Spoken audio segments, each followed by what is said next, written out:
Peace, universal family.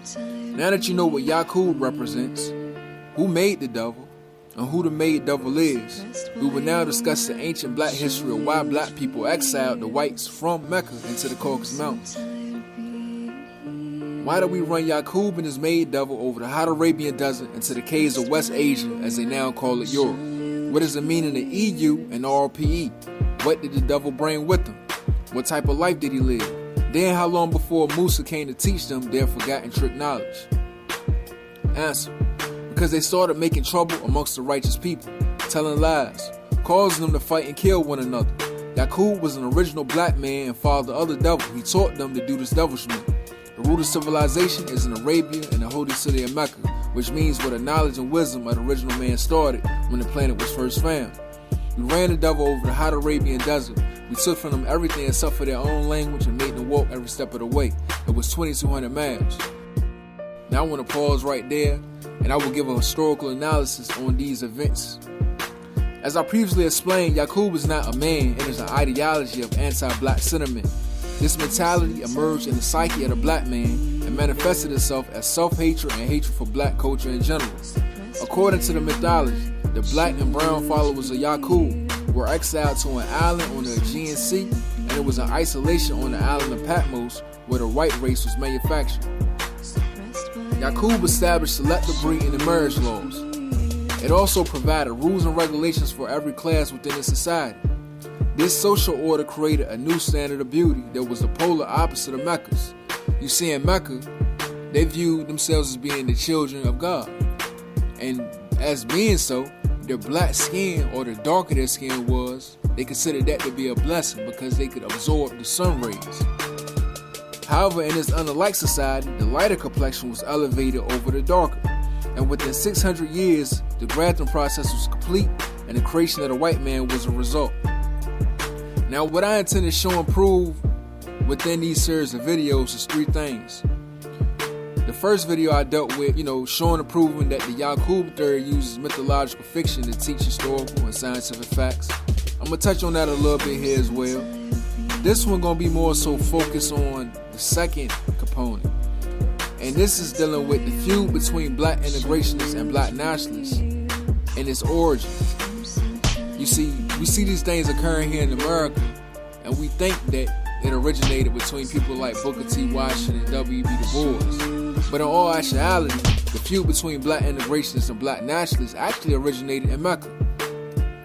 And the third thing I'm going to show and prove is that when they exiled the Black integrationists from Mecca, this represented Yaqub being ran over the hot Arabian desert. Okay. It is a fact that a large group of ancient blacks migrated out of Mecca into Europe and that their white descendants migrated back into Mecca, either as immigrants or invaders. It is a fact that their presence in Mecca, the whites, resulted in unrest and dissent, and that the whites and their black allies were later ran out of Mecca by a great Nubian general. The first misconception I need to clear up, though, concerns the true geographical location of Mecca mentioned within this mythology. Random House Unabridged Webster Dictionaries defines Mecca as follows: a Mecca is any place many people visit or hope to visit. What we need to understand is that the mythology of Yaqub is a story about the ancient world. This world predates the Islamic Mecca of Saudi Arabia. Within the ancient world, Egypt, or Kemet, was the economic, political, and religious Mecca of the world. This was the Nile Valley civilization, and it was well known that this land of the blacks was the root of all human civilizations, because it is where the knowledge and wisdom of the original man started when the planet was first found. Kemet consisted of a large portion of East Africa that includes modern-day Egypt, the Sudan, and Ethiopia of today. Therefore, the early whites who migrated to Mecca likely went there because they had heard tales of the advanced civilization of these blacks, and they also wanted to live amongst their forefathers' people. But how would they be received when they arrived? Historical evidence reveals that blacks of Lower Egypt were black integrationists, and due to their integrationist policies, they were becoming a mixed nation of people. This was the first pluralistic society, and similar to the way American society is dominated by the culture of WASP, that's white Anglo-Saxon Protestants. Likewise, The society of Lower Egypt was dominated by the Nubian culture of Upper Egypt. However, unlike the black integrationists of Lower Egypt, the Nubians of Upper Egypt were nationalists and separatists. They loved their blackness so much that they preferred to keep it black. They did not allow any black integrationists or whites to settle amongst them. The Nubians were the noble class within Lower Egypt, because Nubia was the true seat of Egyptian power. Nubian princesses from Upper Egypt were given to be wed to the mixed pharaohs of Lower Egypt to legitimize their authority and build stronger political ties between Lower and Upper Egypt through marriage. Also, the high priests of Egyptian temples were also Nubians from Upper Egypt. The institution of religion was their most sacred institution because it also served as an educational institution for the nobles. Now, what needs to be emphasized is that at this stage, even the mixed Egyptians were black. These were blacks who immigrated into Lower Egypt from the nearby areas of Libya and or Asia.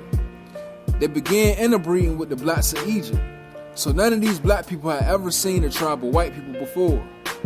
This predates the Persian invasion and the invasion of the Greeks. However, what we need to keep in mind is that these events led up to those invasions and allowed those invasions to occur.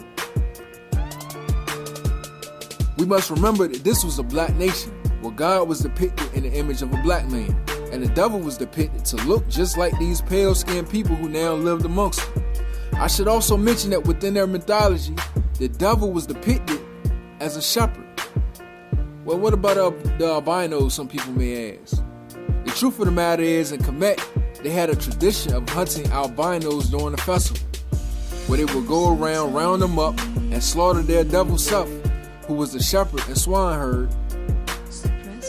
Truthfully, I expect these whites would have received the same treatment had they attempted to integrate into Upper Egypt. According to the myth, the devil arrived in Mecca after the completion of the 600-year grafting process, and they lived amongst the righteous people for 6 months.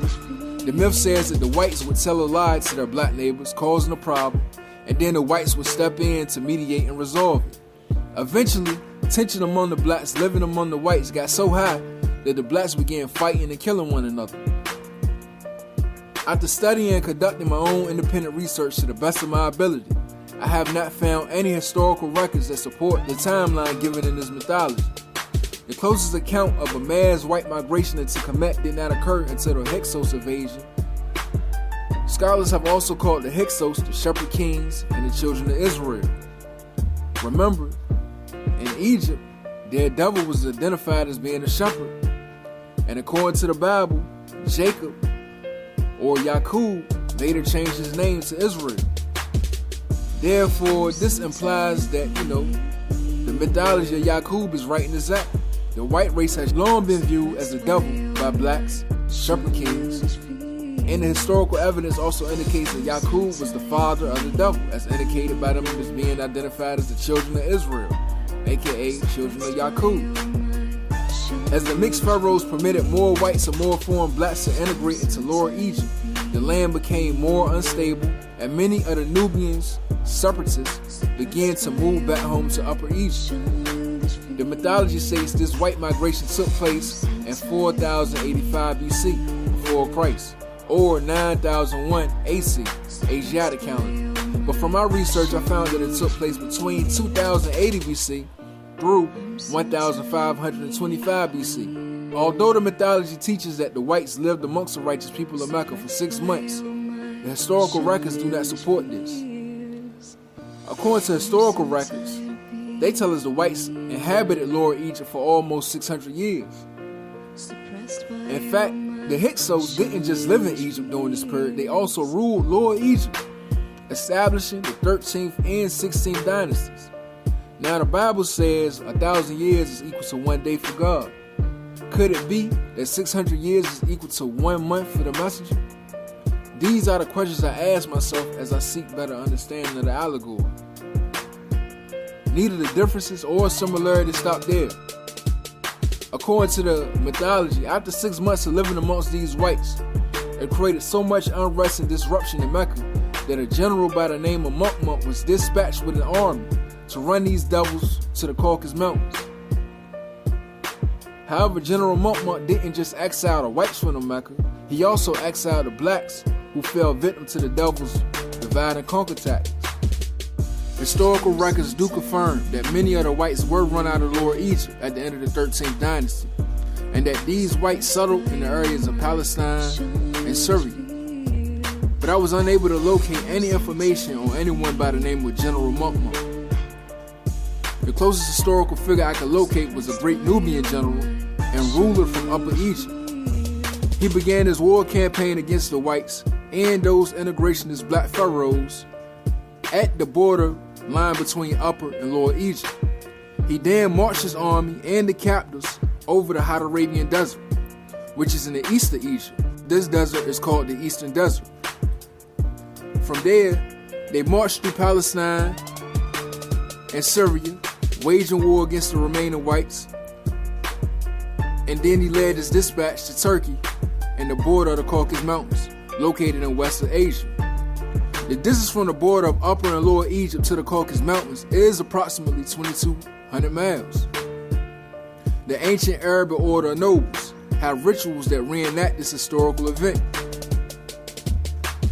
Here you see the Shriners reenacting this journey by performing what they call the Camel March or the Camel Walk.